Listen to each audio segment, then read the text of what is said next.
Hello friends, welcome to my channel. ఈరోజు నేను రాయలసీమలో చాలా ఫేమస్ అయిన చెనిక్కాయ పచ్చడి సింపుల్గా ఎలా చేసుకోవాలో నేర్పిస్తాను. వచ్చేసేయండి. స్టవ్ పైన ప్యాన్ పెట్టుకొని అందులో 100 గ్రాముల చెనిక్కాయ పప్పులు వేసుకొని మీడియం ఫ్లేమ్లో పెట్టుకొని బాగా ఫ్రై చేయండి. ఇలా ఫ్రై అయిన తర్వాత ఒక ప్లేట్లోకి ట్రాన్స్ఫర్ చేసి చల్లార్చి ఇలాగా పుట్టు తీసి రెడీగా పెట్టుకోండి. తర్వాత సేమ్ ప్యాన్లోనే 2 టేబుల్ స్పూన్ల ఆయిల్ వేసుకొని 4 మీడియం సైజ్ ఉల్లిపాయలని వేసుకోండి. మీరు ఎంతైతే కారం తింటారో అన్ని పచ్చిమిరపకాయలని వేసుకోండి. చిన్న నిమ్మకాయ సైజ్ అంతా చింతపండుని వేసుకోండి. చిటికెడు పసుపు, రుచికి తగినంత ఉప్పును వేసుకోండి.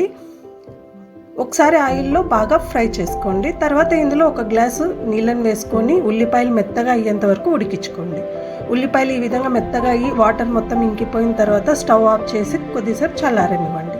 తర్వాత మిక్సీ జార్ తీసుకొని మనం ఆల్రెడీ ఫ్రై చేసి పెట్టుకున్న చెనిక్కాయ పప్పులు, కొద్దిగా పసుపు, కొద్దిగా ఉప్పును కూడా వేసుకోండి. ఉప్పు చూసేసుకోండి, మనం ఆల్రెడీ ఉల్లిపాయల్లో వేసుకున్నాం కాబట్టి.